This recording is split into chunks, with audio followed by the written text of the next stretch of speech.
ભરૂચ જિલ્લામાં ધોરણ 9 થી 12ના વિદ્યાર્થીઓને પાઠ્યપુસ્તકો ન મળતા પૂર્વ ધારાસભ્ય કિરણભાઈ મકવાણાએ સરકાર પાસે તાત્કાલિક વિતરણની માંગ કરી છે। નવા શૈક્ષણિક સત્રનો પ્રારંભ થઈ ચૂક્યો હોવા છતાં પુસ્તકોના અભાવે વિદ્યાર્થીઓના શિક્ષણ પર ગંભીર અસર પડી રહી છે।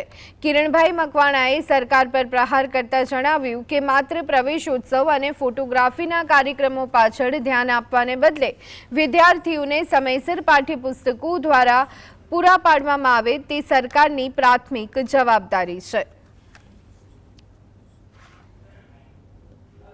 આજે પાઠ્યપુસ્તકો જે તે શાળાની અંદર મળેલ નથી અને સરકારશ્રીને આજે પ્રાંત અધિકારી શ્રી અમારા જંબુ સર એમને એક આવેદનપત્ર આપ્યું છે। સરકાર અત્યારે પ્રવેશ ઉત્સવ કરી રહી છે, એ ખોટા ટાઈફા કરે છે। એ બધું કરવું ને ડીઝલ બચાવવાની વાત કરે છે, તો ડીઝલ તો જે તે અધિકારી જાય છે, પાણી તો બળતું નથી, ડીઝલ જ બળે છે। એ ડીઝલના ખર્ચાની અંદર એ પાઠ્યપુસ્તકો જે તે શાળાની અંદર પહોંચાડે એવી મારી નમ્ર